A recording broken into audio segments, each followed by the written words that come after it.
Hello friends, it's Caddy and I'm back with another scrapbooking process video for Cat Scrappiness. Make sure to use my code Caddy10 for any purchases made in the Cat Scrappiness shop so you can get a nice little discount off of your order. So I'm going to begin today's layout with these stamps. These are stamps by Mudra. They are available in the shop and they are called Gerbera Blooms. I'm sorry. And they're beautiful stamps. It's a floral stamp. It's a layered floral, so it's gorgeous. So you stamp out each piece and then you layer the others on top. So the idea is to obviously use different colored inks so that you can get the nice variation in color. And the nice texture in the flowers. So I'm starting with the lightest pink I have here. These are just inks from my stash. And I am stamping out the base and I'm using light pink. I'm going to use a darker pink for the next layer, and then for the top layer I'm going to use a magenta color. So these stamps, I am stamping them out on vellum. Now vellum does not have the same effect as paper. The ink, at least this ink, does tend to bleed out a little bit, so you do not get such a crisp image like you would on paper. But I'm okay with that. I knew that, so it's not like it was a surprise to me. I just really wanted to create these flowers on vellum. I just think it's very pretty and it adds a nice soft element to a page or a card or anything you're working on. So I already knew that, so it wasn't a surprise for me. I decided to go in the centers with this orange before I do my top layer, just to add in another pretty color. And I love the way the pink and the orange looks together.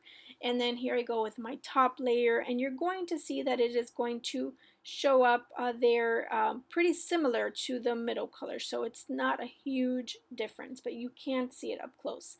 I'm also not really worried about lining up the stamp.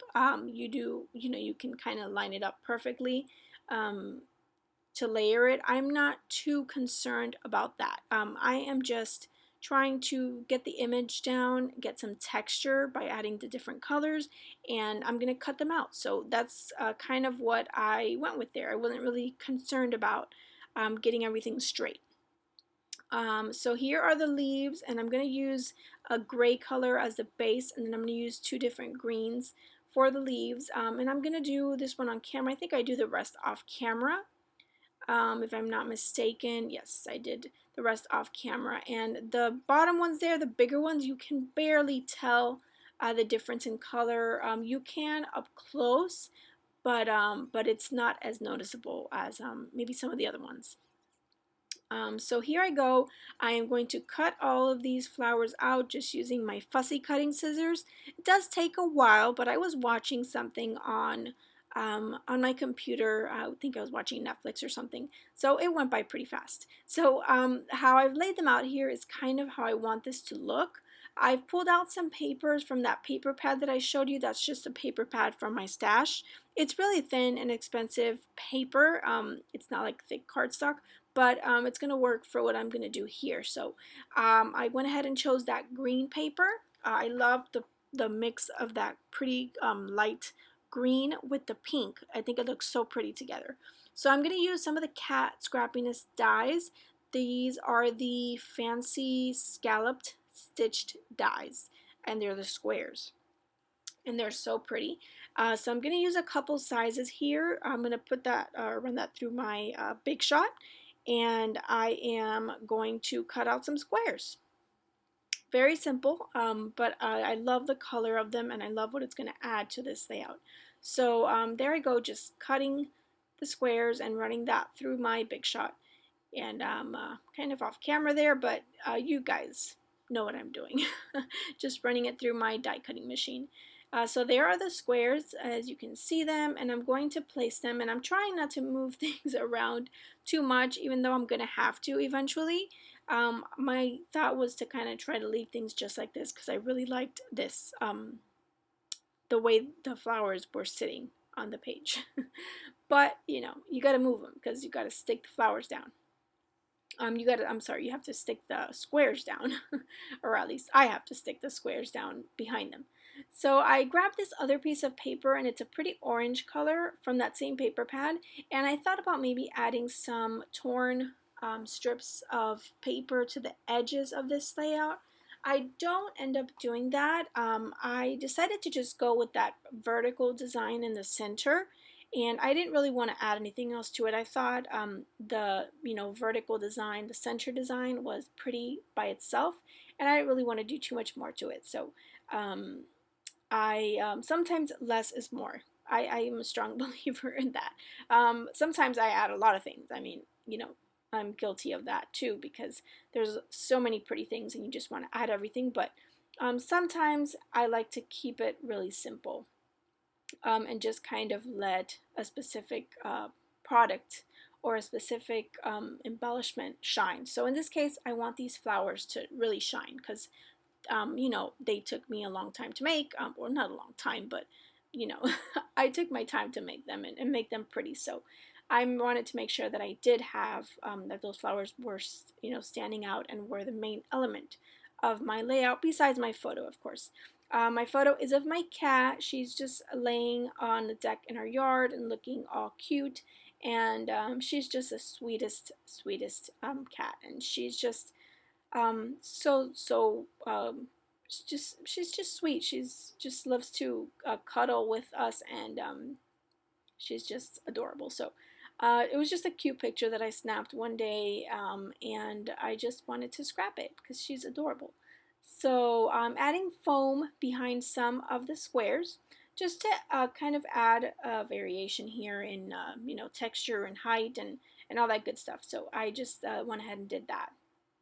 So a couple of the squares do have foam. I do end up adding foam behind my photo as well, um, because the square right at the bottom there underneath the photo, that one is popped up on foam. So I wanted my photo to be at the same level as that square. So there I go, just very simple design here with the squares just all going in that same vertical design that I have going on here. So I'm going to adhere everything. I'm happy with the way that the squares look. I know kind of where my flowers are going to go. They're going to pretty much end up in the same spot. And there I go. So I'm going to eventually cut off the top and bottom of that of the flowers, the ones that are hanging off the page. So I decided to grab that same orange paper, and I'm going to add a torn strip to the bottom of the picture and then a torn strip to the top. So to add some more color there in that area, I'm going to go ahead or some more of that orange color. I'm going to go ahead and do that. And yeah, just adds a really nice, simple, extra pop of color. So yeah. I'm trying to get that in there, but it wasn't going in, so I just have to trim it down a little bit more. And yeah, I have to end up removing the picture. I'm sorry, not the picture, the flower, because it just was getting in my way. It was not letting me get that piece in there. So I got that down. I'm just about finished here, you guys. I'm finishing up. Like I said, this layout is going to be really, really simple. I'm going to add my title now using these Amy Tangerine thickers, and they are craft colored. I thought about painting them, but I decided to just leave them as they were. I thought they looked pretty as they were, and I liked the craft against these colors. So I left them just as they are, and something I am going to do, and I will do it off camera, is I am going to stitch. I'm going to use my sewing machine and add some zigzag stitching in I think 4 or 5 areas on the layout, and you'll see that in the still shots, just kind of where the in the center, going down the center, so in the same kind of diagonal, or I'm sorry, not diagonal, vertical line. I'm going to just add stitching going diagonally, so, or not diagonally, oh gosh, I'm sorry. What am I saying? Going horizontally. I'm sorry, it's late. So yeah, my title is very simple. It's going to be Pretty Lady, because she is a pretty lady.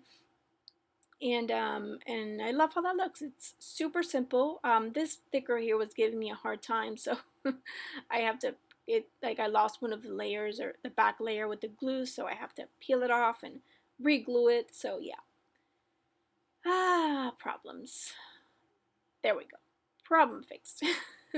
So I'm gonna add some sequins. I pull out these two. This is the pink one is the Neon Barbie, which is super super pretty. Lots of gorgeous sequins in there. I'm gonna add some of the light, small pink ones, some of the big pink ones, and then some of the white ones, or the iridescent ones. And then I'm going to add some of these green ones, and these are called Sparkling Lime, and they're sparkly, glittery sequins. So are the pink ones, so super, super pretty sparkly sequins. So I love those, and I just kind of scatter them around. And then I pulled out these. These are white little leaves, and they are iridescent. They do have kind of an opal look to them. So I go ahead and add one little flower, or one of they're called white AB leaves. I add one to each of the leaf clusters. So besides that, I'm going to do the stitching off camera. You'll see that in the still shots, but that's going to be it for my layout. Thank you guys so much for stopping by today. If you have any questions or comments, please feel free to leave them below. Make sure you check out Cat Scrappiness and use my code CATTY10 for 10% off your purchases. I will see you guys next time with another video. Thank you for spending some time with me today, and have a wonderful day. Bye!